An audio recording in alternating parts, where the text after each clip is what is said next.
Hey everybody, welcome to So What Do You Do Now, the show that takes the perspective that other people have been through to try to help other folks. And today we're here with North Carolina Representative John Bradford. Mr. Bradford, thank you so much for taking the time to sit down with us and chat. Hey, I'm delighted to be here. Thank you for the invitation. No, absolutely. When I've met with other families in the Down syndrome community, your name always comes up. They always say, hey, Bradford's got these interns in Raleigh for how many years now? 3 years and counting. How did that come about? You're the first guy to do that, right? Yeah, so I'm the really first elected official in Raleigh to actually hire someone with IDD, and in this case specifically, Down syndrome was what I've selected to work on. The first person to ever bring someone in as an intern, which it's important for your listeners to know that an intern is actually a paid state employee. So someone who comes and works for my office, I put them to work, and an intern under our definition must be someone that is enrolled in higher education beyond high school.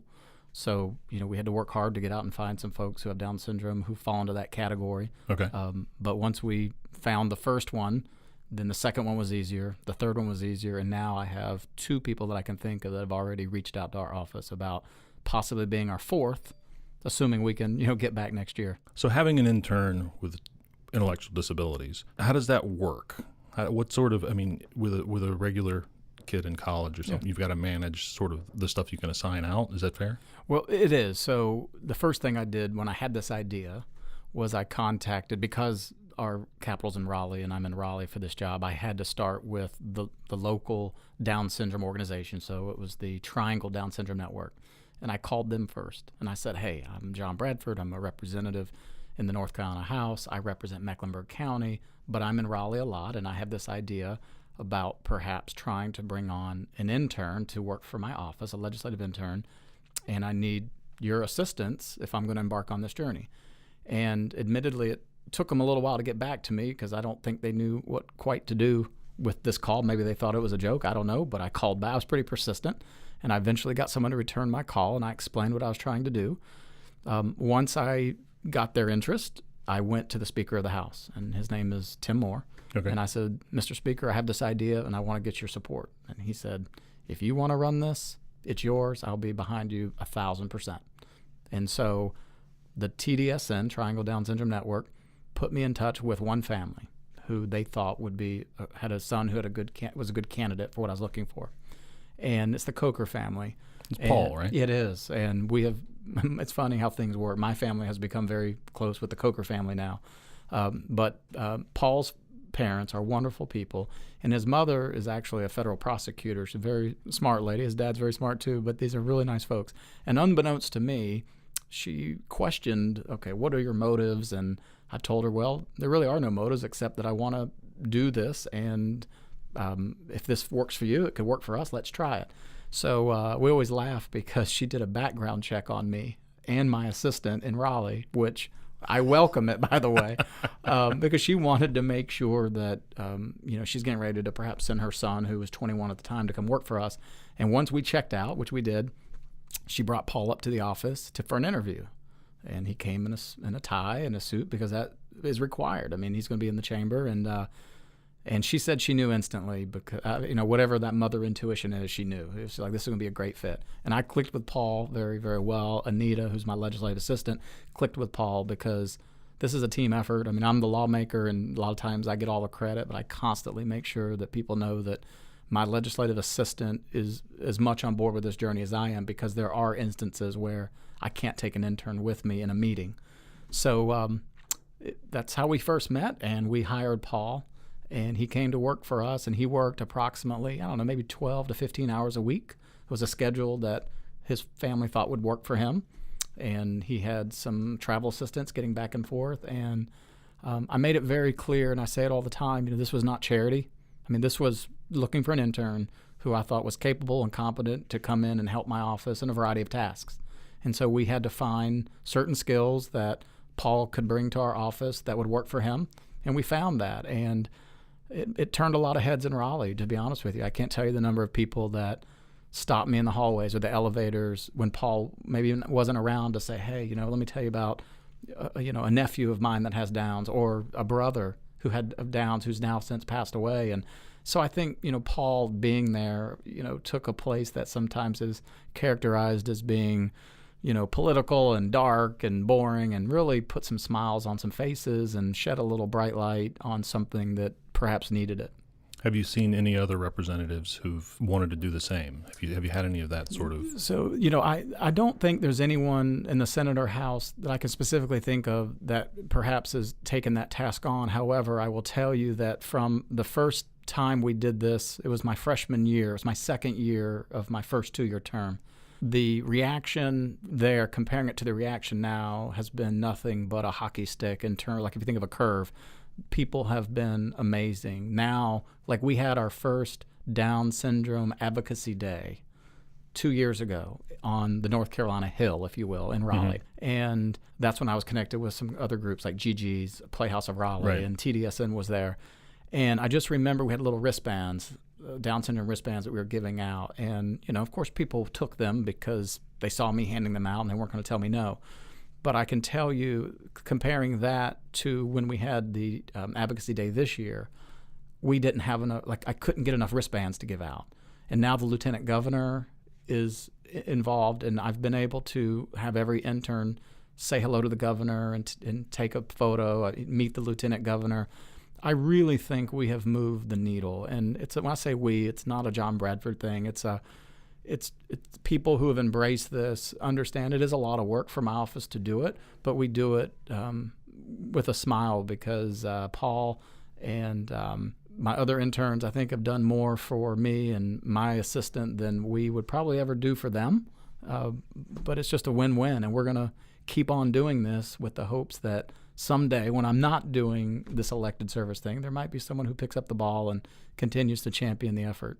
Well, as a parent of a child with Down syndrome, thank you for going out there. Yeah, sure. But I want to know, and I think other people want to know, why? What something happened at some point in your life? You crossed paths with somebody, and they touched your life to where you wanted to do more. Yeah. So a great question. I get asked that a lot. I have no one in my family with Down syndrome. Period. I don't have any connection to anyone with Down syndrome.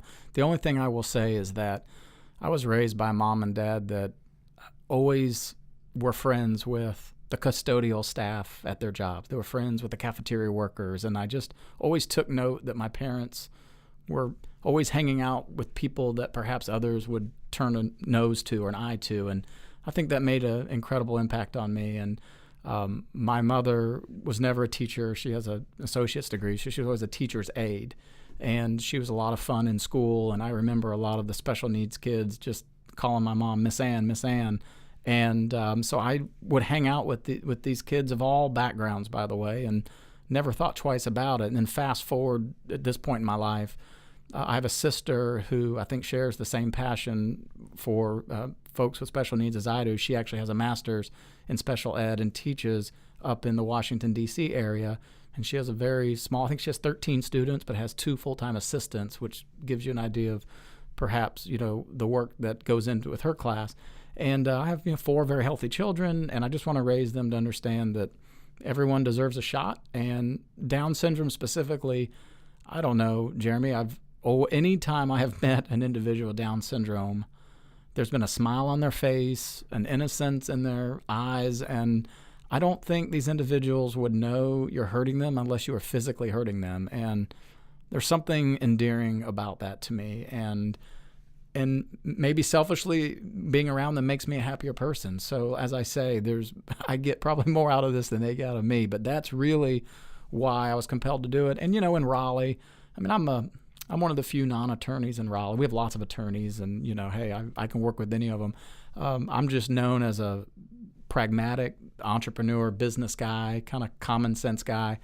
And in Raleigh, you want to develop reputation for yourself. And so I think anyone, Democrat or Republican, that would, if you ask, what about John Bradford, they'd probably say, that's a nice guy. He's always smiling, and I say hello to everybody, probably knowing I go, hello, and I just do my thing. But I wanted to leave a different mark outside of just traditional, things of passing bills. And that's why I'm there. And so this program has really been a nice outlet for me. And, it's made my parents probably even more proud than just the fact that I was elected to the House of Representatives, seeing me do this. I think that's probably touched my mom and dad more than just saying, hey, guess what, Mom, I made it. I'm in the House of Representatives. So that's been a lot of fun for me. Oh, well, again, thank you. Yeah, but you This bet. is a great, it really is great what you're doing. Thank you. So no real connection with anyone before this other than just No. socially and growing up in elementary school, high school? And just, yeah, none. Just being, I can't even think of anyone in my high school that had Down syndrome. And I had a big school. I graduated with 400 kids. I mean, I just, I mean, most certainly I was around individuals with Down syndrome, but it was probably more in the elementary and middle school level when my mom was a teacher's aide. But I don't know. Maybe I'm just from the stroke of folks that just believes that, you can make a difference if you try. And I always say, people will say, what's your one quote? And I say, well, my one quote is, everyone deserves a shot. Everyone deserves an opportunity. And people with Down syndrome, and there are so many groups in IDD, so many segments. I mean, you have people with autism. And so I don't take away from any of those other segments of the IDD population. I specifically have chosen Down syndrome. And I tell you, every person with Down syndrome I've encountered, I know they have some ability to give in a way that, if it's just properly harnessed and properly utilized, can be incredibly productive. And there's no greater way to lead than by example. And if I'm going to ask others to dig in and help and maybe reach out and hire someone with Down syndrome, or make them a part of a project or whatever it might be, then they're going to look to me and say, well, what have you done? And I can say, well, actually, I'm doing it. And I think that's an important lesson. You lead by example. Have you had any of those conversations in the last 3 years that you've been doing this? Other people have reached out to try to do something similar? I can't think of anyone specifically legislatively, although I have definitely had private sector entrepreneurs reach out to me about, where could we go to find someone maybe with Down syndrome or something to perhaps bring in the organization and work for us? And of course, that is near and dear to my heart, because part of the challenge that I've seen in my interactions with TDSN, when I went to them with this idea, I think it's very fair to characterize that it was a challenge for them to go identify one person that could qualify for this. Like, it was hard for them to do that. And what was the reasoning? I think it was hard because I think that perhaps they have not encountered a situation where someone said, I need right now somebody who can read, write, who can, going into post K through 12, which I think is a big part of the issue, because you can find a lot of individuals with DS that can read and write. Of course, they graduate from high school, but they might not be enrolled in the post-secondary education, so a community college or college. And that's when the field really narrows down. And so when they found one person, we thought this would be a great pilot. And then we went to go find the second person. It was not any easier. Not the second time around. We found someone literally 2 weeks before we started session, and it was a delightful, and I was asking for a female. I was trying to say, okay, we had a male, Paul. So I went and found a female, and I was willing to hire another male, Jeremy, but I wanted to try to find a female. So we hired a young lady by the name of Megan Chikowski, who also has very wonderful parents. And Maggie, did they do a background check on you? I don't know if they did. They probably talked to Mama Coker, as I call her, and they probably talked to Paul's mom and said, okay, they check out. And Megan is an aspiring actress and singer, and she was incredibly professional, and her skill set was even different than Paul's. And so we were able to harness into her skill set and use her perhaps in a different way. And then our last intern was a gentleman by the name of Matthew Schwab, who was just, or is, full of life. I mean, a smile from cheek to cheek all the time. And he had very good interpersonal skills. And so I had him actually calling on the telephone, calling business owners in my district, asking business owners how my office could help them. And because part of the job as a representative is you reach out to others. And Sure. We wanted business owners in our community to know, if you have issues, Raleigh is here to help you. And so we created a script for him, and he would literally call people. I worked at my desk. He did this from the other side of my desk because I wanted to be close by, right? Sure. And he would just get on the phone, and if someone answered, he had a script. And if a voicemail picked up, he'd leave a different script. And he would just make perhaps 10 calls a day. And we just worked through a list that I had from the Chamber of Commerce here. And he was fantastic. He was absolutely wonderful at it, and he loved doing it. He absolutely loved making those phone calls, and I loved that he loved it because I would follow up with an email. As soon as he would leave a voicemail, he would make little notes, and then I would go look up their email, and I'd send him an email as a follow-up. And those businesses were blown away, not that someone with Down syndrome called them. They're blown away that our office was reaching out to them. Yeah. And then as they learned more about the story, about who was it that was calling, I think they were inspired to maybe even go, okay, if someone from your office with Down syndrome can call me, what can someone with Down syndrome do at my company? Right. That's how you, I think, start opening eyes and turning hearts. Oh, that's great. That's great. And it sounds like with each different intern that you hire, you just figure out their strengths and weaknesses and cater the job around what they're capable of. Which is exactly what I would do if it was someone without Down syndrome. Right. And that's exactly what I do. So same approach. Well, it's interesting you mentioned about after graduation programs Yes. and the challenges that you run into with that. I know that I volunteer with the Down Syndrome Association of Greater Charlotte. We do Camp Horizon, sleepaway camp up in the mountains for 3 days where kids can go and just go to camp and have a camp experience. I'm able to go be a counselor next year, but then Charlie turns 10 and he can go to camp and then I can't be a counselor. Okay. There was a girl there. She's going to Clemson. Wow. Go Tigers. I had to say it. She's excited, and she's been a camper there for years. She was a self-advocate this year, and she was so excited to be going to Clemson. Clemson has a great program. I think it's called Clemson Life. It's a program for individuals with IDD, and and I've heard it's one of the best in the country.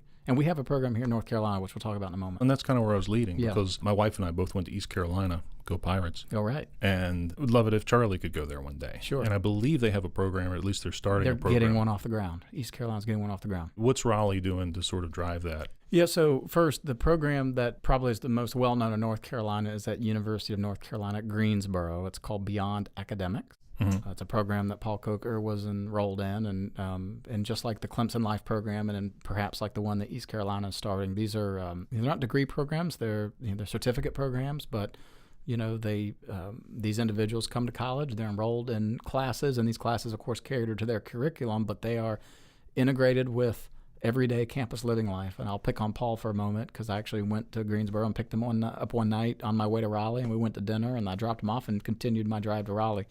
But he was living in a classic dorm in a 2-bedroom suite with 2 rooms on each side, and he was living, I think, amongst a few athletes. And Paul had his own room, even though it was a shared suite environment. And he went to classes and got himself to classes, et cetera. So I think in Raleigh, we're bringing awareness that there's a large population of people who are eligible. The only challenge we have currently is that because these are non-traditional programs, they're not degree programs, they're certificate programs, so parents don't qualify for any type of funding assistance. And so one thing we're looking at in Raleigh is how can we make sure there's funding assistance so that parents can get funding help from, whether it be scholarships or things, because right now parents are having to completely come out of pocket to pay for degree enrollment because they're considered non-traditional students. Oh, so there's no scholarships. There's no... and I don't want to get ahead of myself. There might be a way that UNC does provide funding, but just on the base case, I know of another family who has a daughter with autism, and she's enrolled in the UNCG Beyond Academics program, and they were just saying that because it's called a FTE, full-time equivalent student status, and because they're in a certificate program, they don't qualify for FTE funding programs. Well, they're not taking as many hours as... Exactly. That's right. And so it changes the game, which means parents have to then pay completely out of pocket. And so we are looking, when I say we, I mean this is something that a committee that we looked at last session studied, and we're going to look at it closer as time goes on, is how can we maybe start changing that so that there are some opportunities for funding. Because if you have that, then even more parents would be, I think, willing to send their kids to these programs. Oh, absolutely. For sure. How are you fighting for funding for schools to provide the right supports? I know that we run into that here in our own school system, and other parents that I've met in different states, within North Carolina and different states around the country, you run into the lack of funding for the schools to truly support students with disabilities in a proper way. So, most of the work I've done so far, frankly, has been on the post K-12, and we'll talk about that in a moment, but we know there's issues K through 12. I think, though, that usually gets the most attention because parents are so focused on, okay, I want to make sure my child gets through graduation. I have seen, though, firsthand experience where there seems to be a drop-off after 12th grade, right, when either these kids age out at 21 or 22 from high school and they get their diploma, then it's like, what's next? But for K-12, obviously, because I am a champion for IDD, specifically Down syndrome, I serve on the K-12 education committee and continually try to make sure that we give funding. The challenge with our funding model out of Raleigh for education is we give money to the LEAs, which are the local school districts areas, and we give these pots of money, and these money, we say money is fungible. We say that a lot in Raleigh. So is it actual pots of money it that they is. just truck over in the semi? I don't know if it's actually, it may be in gold bullion. I'm not sure how they pay it. I'm sure it's a digital transfer. I'm sure it is. Cryptocurrency, I don't know. But the LEAs do have the opportunity to use that money in ways they see fit. Now, some of it is very specific and earmarked for certain things, whether it be like for capital expenditures or just expenses for, transportation like buses, for example. But a lot of that does fall on the local LEAs and how they allocate their resources. So this actually goes beyond Raleigh's halls and actually goes to the local hallways of your local school board to say, hey, how are we making sure that we're putting adequate resources? And this goes even to the big mental health debate we're seeing right now in schools. There's not perhaps enough mental health counselors per school. And so you see that same storyline when it comes to individuals with IDD. And so all we can continue to do, and my big thing in Raleigh is we want to make sure that the money is spent wisely. We want to, just like anything, government can become really big and it's a big machine and it can get very top heavy. And I'm all about let's cut out some of the top and put the money at the actual ground level, at the school level, where it makes a real darn difference. And that's sometimes hard to do. It's harder. It's easier said than done. So you tiptoeing around libertarian there a little bit? Well, I'm just saying that I come from a background where, you spend less than you make, and if you don't see positive results, you got to change something up. No, that's fair enough. Yeah. I think that's great advice for anyone who's handling any sort of bit of money. Well, and it's really nonpartisan. It's just like, hey, to me, that's just common sense stuff, Economics. Hey, bingo. Yeah, I agree. So in the 3 years that you've had the interns, what's been the aha moment? Maybe it was just one for each, or overall. What's something where you look back and you pat yourself on the back and you say, "I'm glad I did this." Yeah, I would say sometimes the hardest step is the first step. And when Paul started as an intern on his first day of work, and he had his government ID. And I remember him getting his first paycheck. And granted, Paul had worked at Bojangles, and he might have even worked at Chick-fil-A, but, so he was not necessarily new to employment. But this was different because he's coming into work every day in a suit or a coat and a tie at least. And he's following a state lawmaker around everywhere that I went that I could take him. I took him. And so interns are only allowed in the legislative offices, public areas. They are not allowed on the chamber floor. The only people who can come on chamber floor are lawmakers, staff, like the bill writers and things, and then pages, high school pages, which every week a new set of pages come through. These are high school pages who are basically, building their resumes, learning about government. Yeah. Interns are not allowed, but the speaker, because I told you he was 1,000% behind me, said, I tell you what, I'll even give him, not only is he an intern, which means he's a paid employee, but we'll give him, we called it honorary page status. Now, he was not a high school page. I want to be very clear about that. But we have these group of people called Sergeant at Arms, and they're the gatekeepers, and they let people in and out of that room, and they are dead serious about only letting people who have floor rights in on the floor.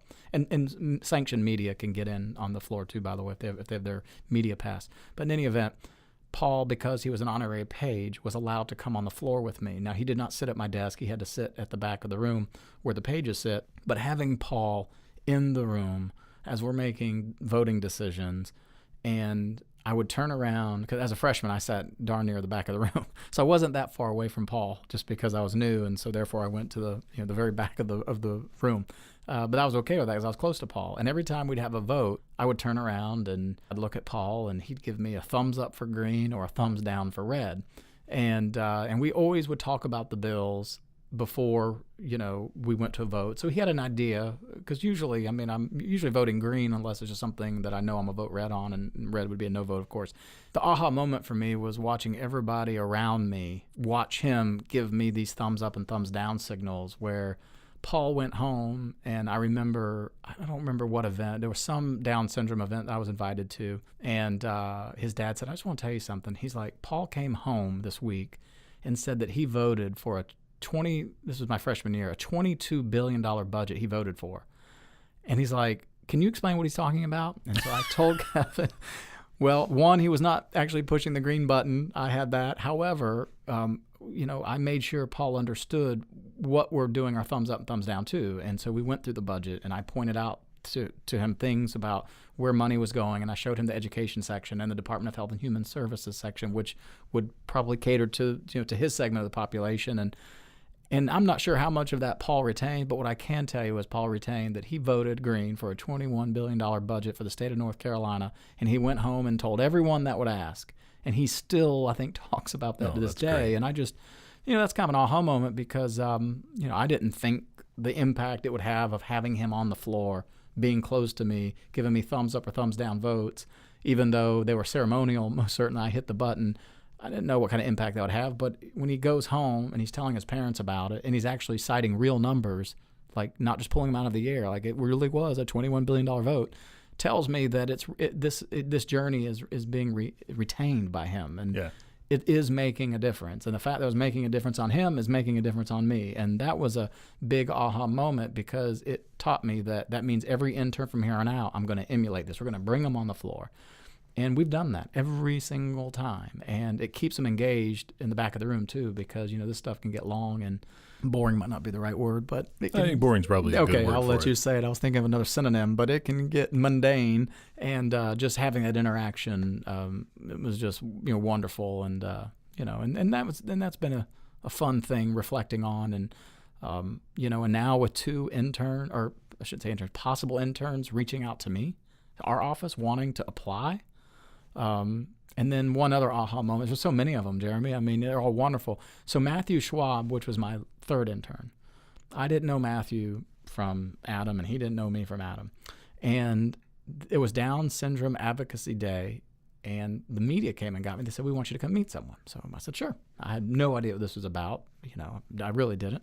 And they pulled me over here, and this young man was being interviewed by WRAL, and I just happened to walk up at the right time, and he's talking about he wanted to meet his hero, John Bradford. And I have to admit, it's not like I'm some sappy guy, but, that kind of got to me because I got this young man who's calling me his hero, and he's got Down syndrome. And like I told you, Matthew, he articulates himself extremely well. He's very social, very good on telephones. He was the young man that was calling into the district.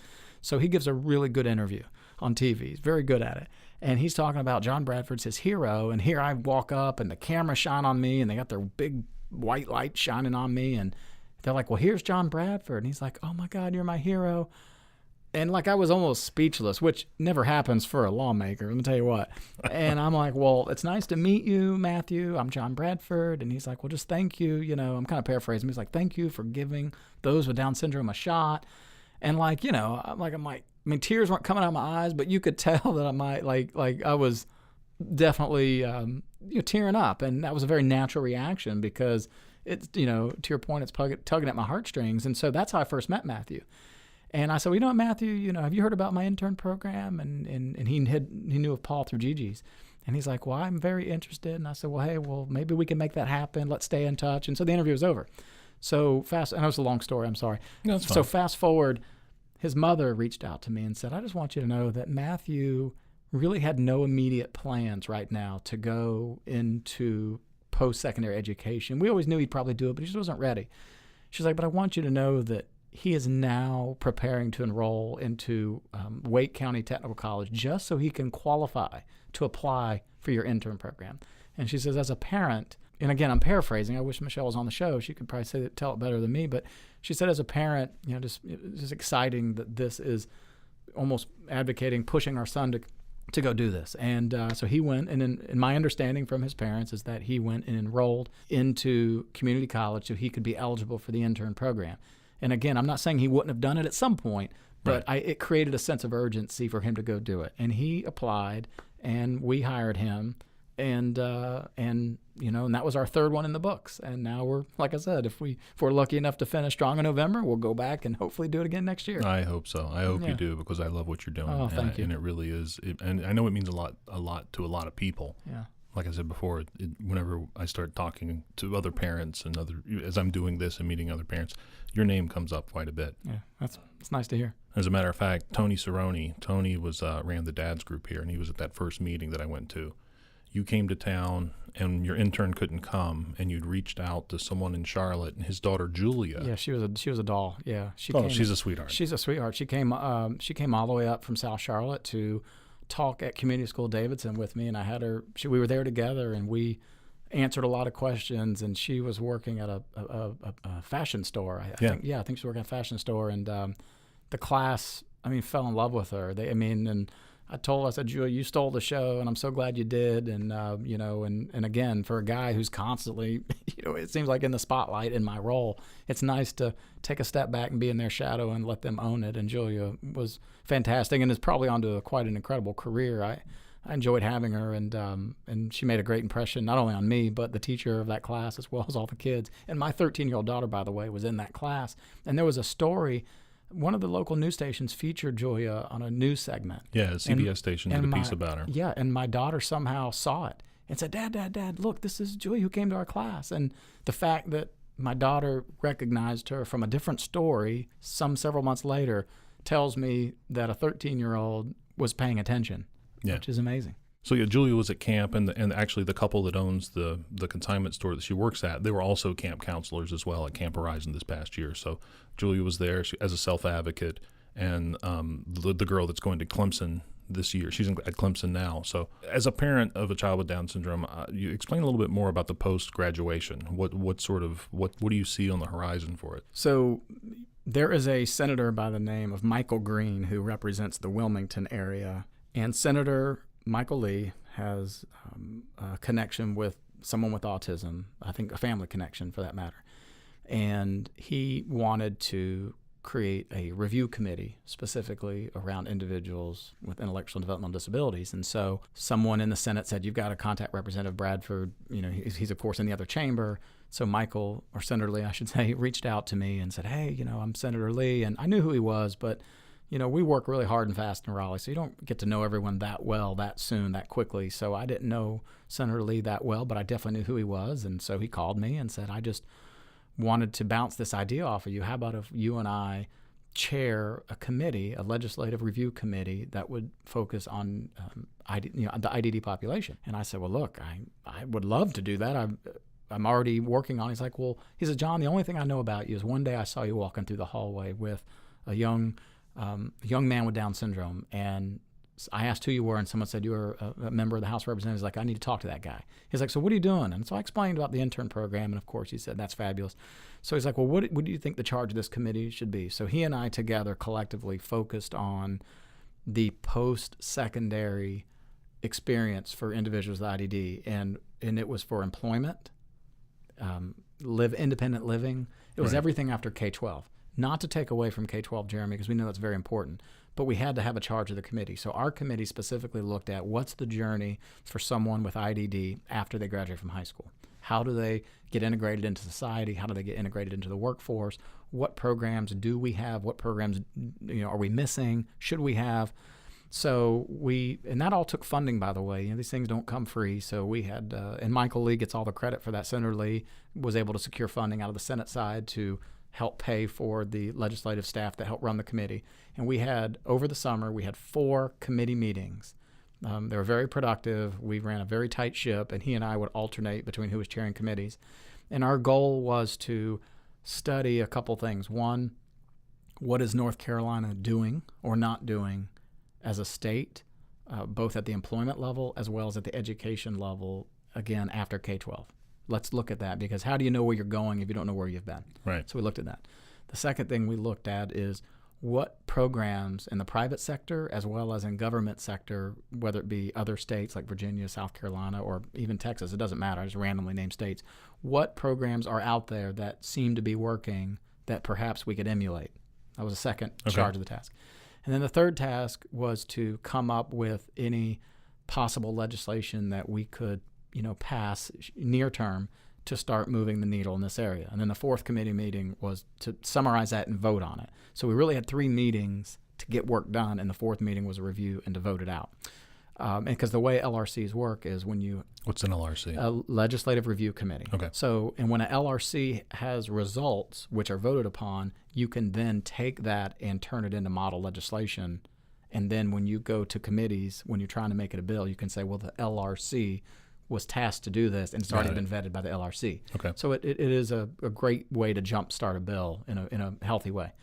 And so, and these are, bipartisan committees. We had Democrats and Republicans alike from both the House and the Senate, because it was a joint committee of both chambers. So we had a variety of speakers. We had folks in from University of Greensboro Beyond Academics program talking about the needs and the fact that they have more people applying than they can handle. We heard a little bit about East Carolina, about their program. We heard from a bunch of private organizations like Gigi's of Raleigh, which there's a Gigi's of Charlotte. That Christy Allen is another volunteer at camp. Well, Christy's the one that brought Julia up for that program. Oh, perfect. Yeah, so Perfect. I know Christy well, and she's a saint too. So we had a lot of different groups come in that were doing things. We had like some coffee. We tried to get Betty and Bose, but they couldn't make it. But there are lots of great organizations that are doing things with IDD. And they're not all Down syndrome because the focus of our committee was IDD in general. So we had a little flavor from autism and DS. And then at the end of that, we had some recommendation. And this is the part that I get excited about. We really focused on three things at the end of that committee. We focused on one, because I kept, drilling might be a strong word, but I kept asking the folks in DHHS, how many individuals does the state of North Carolina have on its payroll that have IDD? They couldn't tell you. They couldn't tell me. And I made it very clear that this was not an interrogation. This was not me being malicious or not me being ugly. I was just trying to drive a point. And the point is, if the state of North Carolina, which is the largest employer in the state, can't tell you how many individuals with IDD that they have on their payroll across all their agencies, then how could we ever expect other large employers to go hire folks with IDD, because we're not leading by example. And I told you earlier in the show, I am all about leading by example. Right. And it doesn't mean that there aren't people with IDD on payroll, but no one could articulate where they are, what they're doing, and we just didn't know. How do they not know? How does it? We're talking about state government with different agencies and different systems that don't talk to one another. Yeah. And so it's a function of just being big, and the cross-agency communication isn't there. I'm not being ugly, it's not being malicious, but it's a fact. The fact is these agencies are trying to do great things. DHHS is one of our most highly funded buckets of money. What does that stand for? Department of Health and Human Services. Oh, of course. I'm sorry, yeah. No. I No worries. I knew that one, but no, shame on me. So DHHS is where these types of programs would fall under, right? And if DHHS couldn't tell us, the committee, where these individuals are, how many there are, then my point was, then that tells me we're not making it a priority in North Carolina. That's a fair assumption. And that point was driven home with a smile. Again, I don't make ugly points. Not that you don't get anything done in Raleigh doing that way.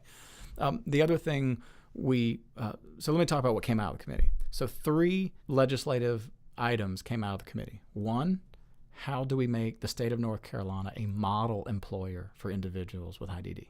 Okay, how do we just back the train up and say, if we can't lead by example, then how could we ever expect a large employer to do the same, or even small employers, right? So very simple bill, but let's go do that. And there's a lot of work that's got to happen there, because now you got to know which department and which agency is hiring and who's not, et cetera. So that was a bill. Another bill that came out of it was the ABLE Act, which is Achieving a Better Life Experience. That's what ABLE stands for. I believe so. ABLE, Achieving a Better Life Experience. Federal law, when President Trump did his Jobs and Tax Act, he did something with the ABLE Act that allowed families to move money out of one fund into another without being penalized for pulling money out for the ABLE Act. And North Carolina needed to reach parity with that same thing, meaning the federal government gave you an exemption for moving monies around, but the state, because it was a new law, we needed to do the same to make sure that you weren't penalized at the state level. How do you deal with all this, man? Well, we have a lot of sounds like a nightmare. We have a lot of smart people in Raleigh that help us identify these issues. There's a lot of, I don't put myself in that bucket, but there are a lot of smart people there who kind of guide us, and that was something that came up as a result of where we could help parents, because the ABLE Act is a way they can use money that's tax-free, it's like an investment account, and they can spend it for their children with IDD. Then the third one was, which was probably the biggest lift, was actually creating a director under the Department of Health and Human Services, creating a director that would report to one of the deputy directors of DHHS. And this person's job would be to run the program in North Carolina under DHHS that is focused on employment and education after K-12. And the reason we did that, Jeremy, was because we saw that there were so many moving parts. There was no one single role that could roll it all together. And if we could find a director who would be in charge of focusing on employment and that educational experience after K-12 for the state of North Carolina, and have all these agencies that are working in those sectors report to this one person, at least we'd have someone we could hold accountable who could help create the programs. And this was a brand new position that would be a fully funded salary. And so that's one of the third bills we were looking for. None of those, this was the short session.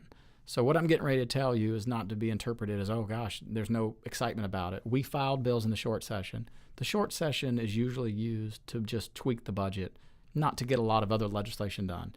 So I went ahead and filed all those bills. Senator Lee did the same thing. I passed every bill out of the House unanimously, and they went to the Senate, and the Senate didn't get to them. But Michael Lee was just telling me, I'm on it, and we're going to get to it in the long session. They're not going to hear these bills, as well as a lot of other bills. So we were not successful in actually getting those bills ratified into law or passed out of the Senate so it could go to the governor's desk, because I'm sure he would have signed all those bills. I don't think he would have vetoed any of them. So it just means that we will need to try it again in the long session. And in the long session, I think we'll have the momentum to at least get hopefully all those bills passed, but I know we'll get some of them passed. Okay, so for them not passing, folks had to say no. It wasn't they said no. So the way it works is to say no would be a vote. These bills didn't even get assigned to a committee to be heard. So Senator Lee filed bills to match my bills. They're word for word. We call them companion bills. And we both filed them. And the way it works in Raleigh is they're called companion bills. And whichever bills pass out of that chamber first sort of takes precedence.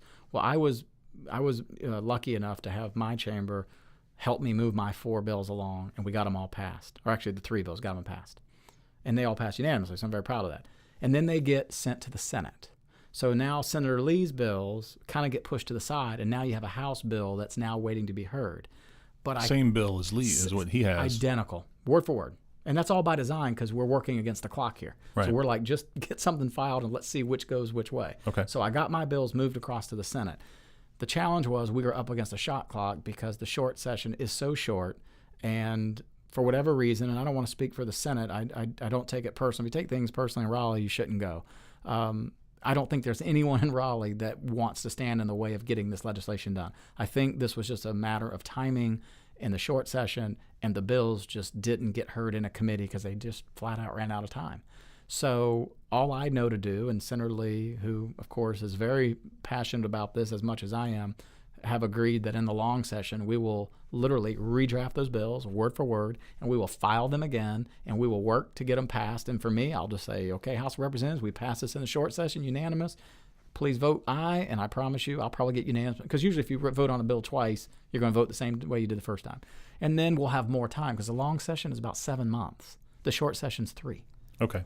Well, that makes sense. That's what it is. So I don't bureaucracy. Yeah, it is. You know what? That's what it is. And the good news is, I'd rather it be bureaucratic. We ran out of time than there's a roadblock. And I don't see there being a roadblock on these. I just don't. And if there is, then I'm being naive. But I can't see any. At the moment. This is great, and I thank you for filling me in on how Raleigh works. I'm still learning. I'm still learning. So I understand you secured some funding for IDD. Explain how that all went. Yeah, so remember I was telling you the story about Paul and the $21 billion budget. So that was my freshman year. So I didn't have a big enough bat to get any funding past my freshman year. But my second term, which I'm finishing my second term now, I was able to secure some money for GGs of Raleigh, which is an organization that is specifically focused on individuals with Down syndrome. And the reason I was able to make the argument was because, and this was prior to the LRC committee that I just talked about a few moments ago on your program, there is no funding under the Department of Health and Human Services earmarked specifically for Down syndrome. There's nothing. And so since there was no programs, I said, well, then let's go look at the private sector and let's see if we can give money to a group that is helping this particular segment of the population. Why try and reinvent the wheel? So GG's was just a place that I started. GG's of Charlotte had not started yet. So one of the conditions that I sort of built upon the money for GG's of Raleigh was to give some seed money to help start a GG's chapter in Charlotte. And so we were able to secure $400,000 for GG's of Raleigh, which is a big bucket of money.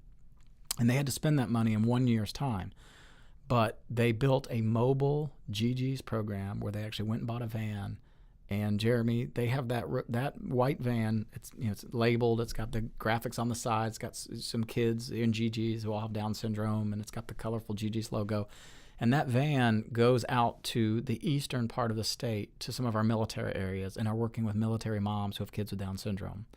And that's great. Oh, it's amazing. And they're bringing GGs and their programming on the road out to other parts of North Carolina, which is one of their visions of, since Raleigh is sort of centrally located, and we realize you can't have a GG's chapter in everywhere, especially in a rural part of town because it takes density, then how do we take the show on the road? And so Jeannie Hoffman, who's the executive director and is just a wonderful human being, and her brother has Down syndrome, which is her connection, and her board. I mean, it's not a one-man show. Her board is a big part of all they call her decision-making, and they made a collective decision to try to take the program on the road, and they've done that. And I've actually met a mom who's a military mother who has a child with Down syndrome, and she came to the last advocacy day, and she sought me out to thank me because she's like, I would not have this group to lean on and a support group had the GG's mobile van not been on the road.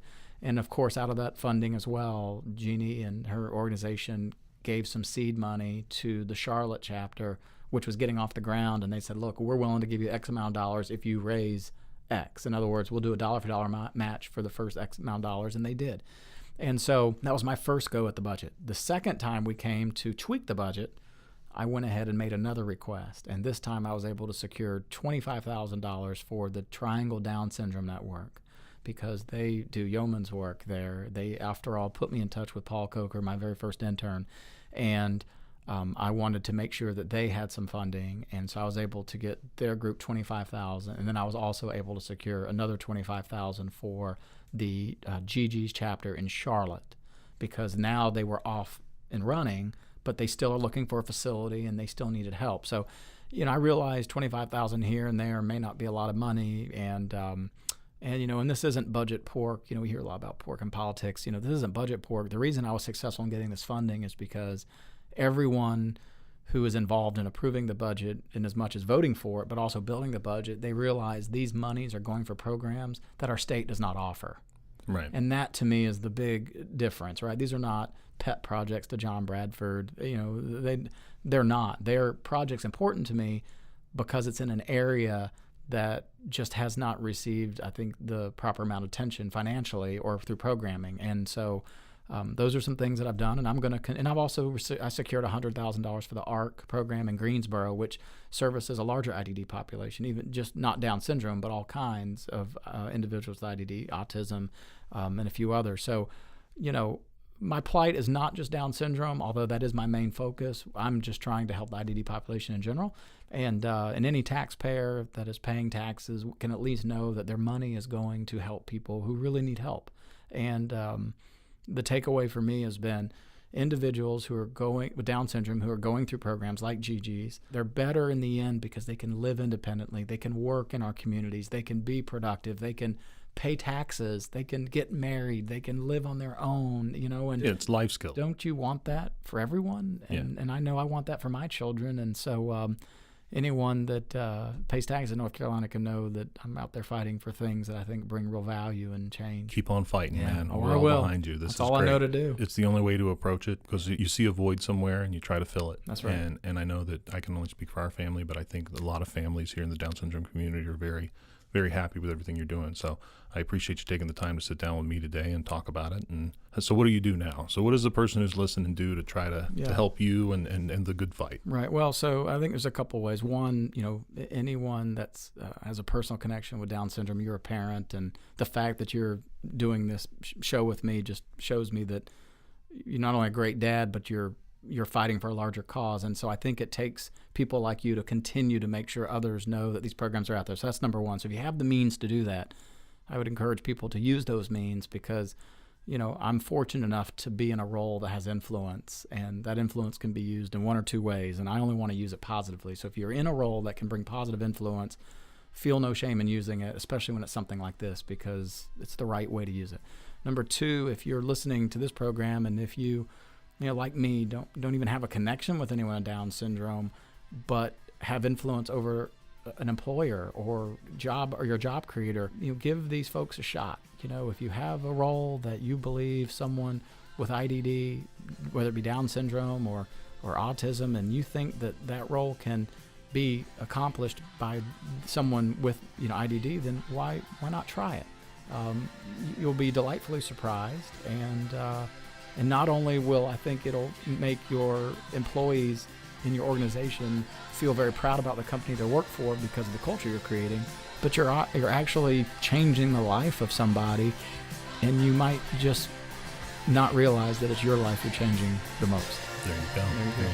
Thank you very much. You're welcome. Representative John Bradford. Enjoyed it. Thank you for taking the time for being on So What Do You Do Now? Thanks for listening, everyone. We'll see you next show.